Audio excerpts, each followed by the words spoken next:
Chapter 4. Nico slammed hard into a stone column. Then he tumbled to the ground, breathless, and grasped for his blade. But it wasn't there. He groaned, and the sound reverberated in a long, haunting echo. His skin felt sticky and damp. Was that sweat? Blood? He decided he didn't want to know. As his eyes adjusted to the low light, he saw a smoke-stained ceiling overhead, barrel arches stretching between rows of limestone columns. He rolled to his side. Bright bands of sunlight filtered through a row of high-set barred windows, making stripes and shadows across the floor. It was that image that triggered Nico's memory and revealed where he was. Nico had never dreamed about this before. In fact, he'd done everything in his power to avoid thinking about that day ever again. He slowly pushed himself to his feet. Brain, if you're doing this is the worst mental vacation of all time, he said bitterly. Nothing. If this is a god or a demigod or something else, Nico added, you're really starting to annoy me. Still, no response. So here he was, back in the basement of that cathedral whose name he did not remember looking for. Right. The scepter of Diocletian. Except someone else had been here with him. Oh, Jason Grace. A new pit opened in Nico's stomach. Most of the time, emptiness was his best friend. But there was a vacancy in his heart that had never been filled since Jason. Ever since Nico gulped. Even in this ridiculous dream, Jason was gone. Nico wiped a tear from his cheek. Okay, this has to stop, he said. Please, just let me wake up. You still think this is a dream? Nico spun towards the voice. Who's there? Come now, Nico D'Angelo. Don't you remember? He inched forward until the voice's source came into view. A marble bust of Diocletian, sitting atop its pedestal, staring right at Nico. The emperor's head was still on his shoulders, no sign of it ever having been broken, which made sense, in the weird logic of this dream. Without Jason here to smash it, the bust would still be in one piece. Nico's memories of this day poured over him, a waterfall of images and sensations that he had kept locked deep in his mind. One of them rose to the surface. Jason, grabbing Nico and lifting him in the air while they chased down Pavanius, the strange winged man who had been buying an ice cream cone in Dalmatia. Things had seemed so much simpler then. When you saw a wind god buying ice cream, you chased him. When anyone tried to touch you, you'd lash out. Nico had always hated being touched. As soon as Jason set him down that day, Nico had barked, "Don't ever grab me again." Now, staring at that unnerving bust of Diocletian, Nico wished for nothing more than to feel Jason Grace's protective arms around him. Behind Nico, a different voice said, "Are you ready?" Nico spun once more, and there, leaning against one of the columns, stood Pavanius, the Roman god of the west wind. He was dressed exactly as he had been that day, a red tank top over an aggravatingly bright set of Bermuda shorts and Huarakas sandals. You, Nico snarled. Get out of my dream. Oh, Nico, said Pavanius, shaking his head. If only it were that easy. Nothing is easy for me, Nico said. I've come to accept that.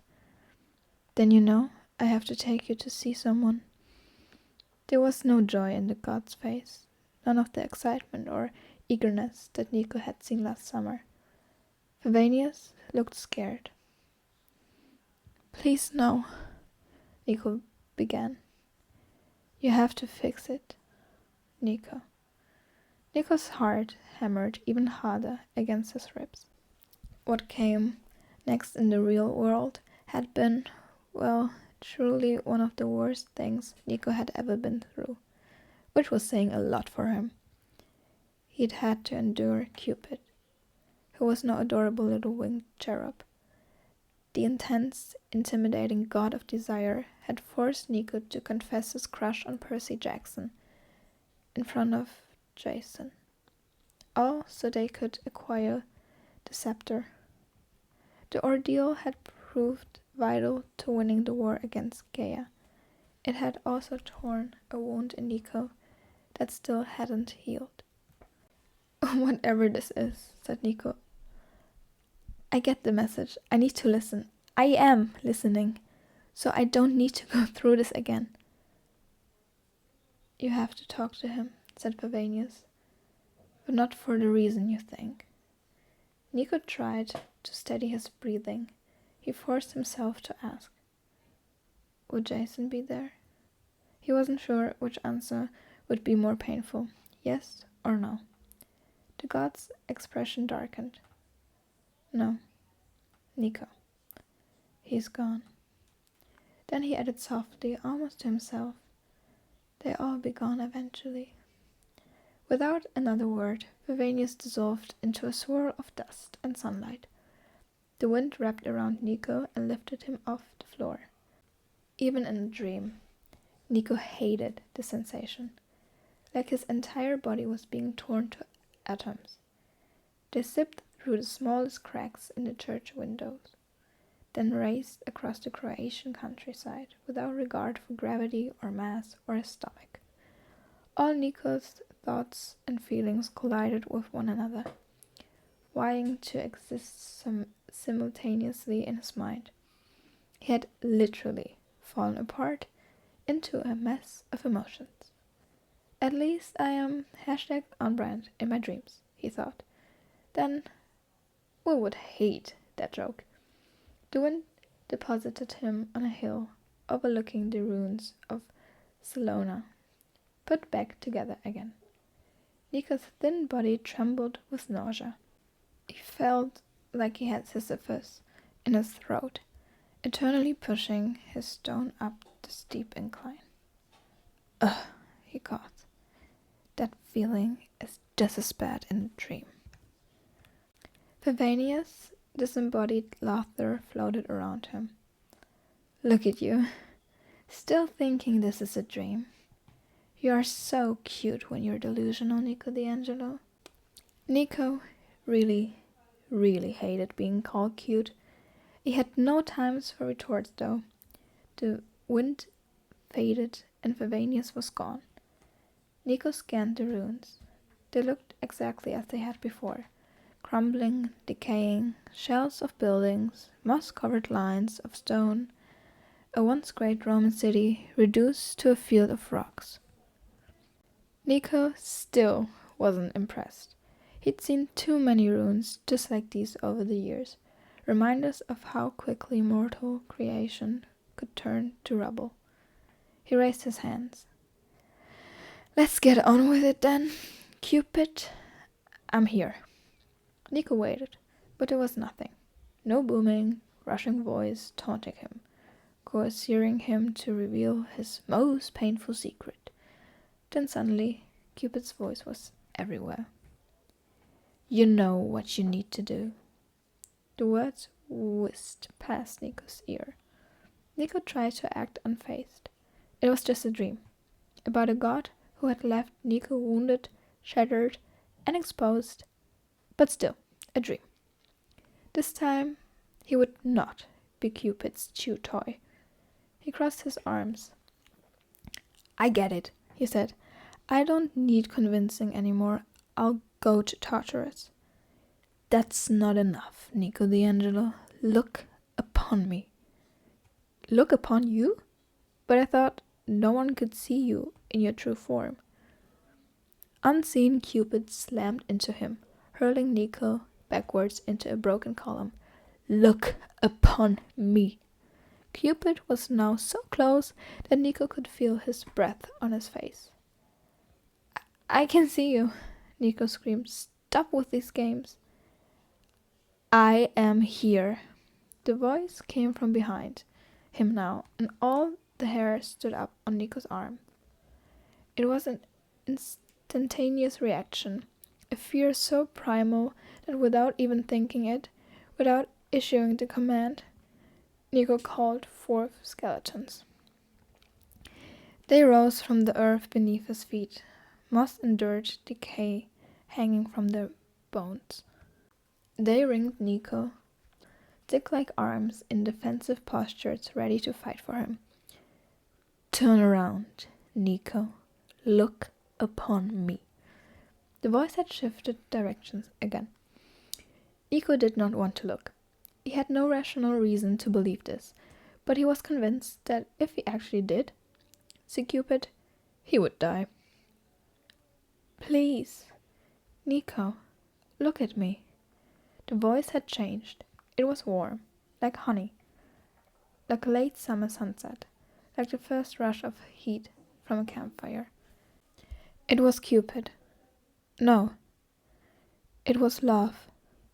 Nico turned slowly, and there stood Will Solace, his golden hair lit oh so perfectly in the dreamlike daylight of Salona. He wore the red Smiling Sun t-shirt that Nico had bought him as a joke, and that pair of camouflage shorts with the frayed hems. He strode barefoot over to Nico. Deep inside, Nico suspected that this was still Cupid, playing games with him, but his anger softened anyway. Will, said Nico. I don't understand. What is this? Listen, said Will, stepping closer. I've been listening. Why won't anyone tell me what I'm listening for? Will reached out and Nico did too. But just before Will's hand touched Nico's, he pulled back. You have to do something, Nico, said Will, his eyes soft and sad.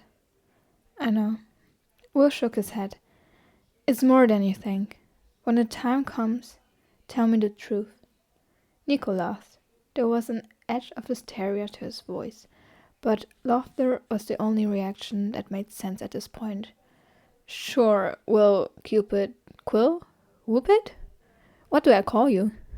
Will's face elongated like putty, his mouth opening wider, so that Nico could see sharp, needle-like teeth licking his gums. Nico tried to back up, but the thing, whatever it was, leaped forward and screamed one last command. Wake up! Nico! He opened his eyes with a jolt, but couldn't make out the figure looming over him.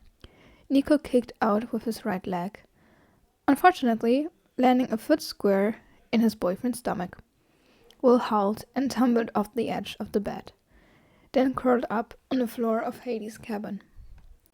Nico, I swear, he groaned. How do you pack all that energy into your body? I'm sorry, said Nico. You scared me. Will winced as he sat upright. I think you have that backwards. I could hear you screaming bloody murder from my cabin. Nico put his head in his hands. I had a bad dream. Bad dreams, plural. Really bad dreams. Nico felt a weight settled on the bed next to him, and he looked up to see Will there. I'm really sorry about the kick in the gut. Will smiled, and warmth washed over Nico. Can I hold you? Would that be okay with you? Shame burned Nico's cheeks. He didn't like Will seeing him so vulnerable, but he nodded, because what he needed overrode his pride. Will pulled him close, and Nico quietly cried into his boyfriend's chest. It's all right. Will ran his hand up and down Nico's back. They were just dreams. But were they? Nico thought. Before he could tell Will any of the details, the door to the cabin burst open. Kyron stood there, his eyes wide. Oh, no. Have I interrupted something? Nico pulled away from Will and wiped his face with the back of his hand. No, it's okay, he said. We were just talking. Well, that's fine, said Chiron awkwardly. I'm sorry to barge in so late at night, but we have an emergency. Nico grimaced. Was it my screaming? Did I accidentally summon a battalion of skeletons while I was asleep? What? No. Chiron hesitated. At least, I hope not. Let's revisit that in a bit. First, we have a visitor who urgently needs to speak to you. Chiron stepped aside, and Nico's heart twisted with dread as Rachel Elizabeth Dare, the current oracle of Delphi, entered the cabin. She pulled back the hood of her sweatshirt, and her long, gorgeous red hair spilled out.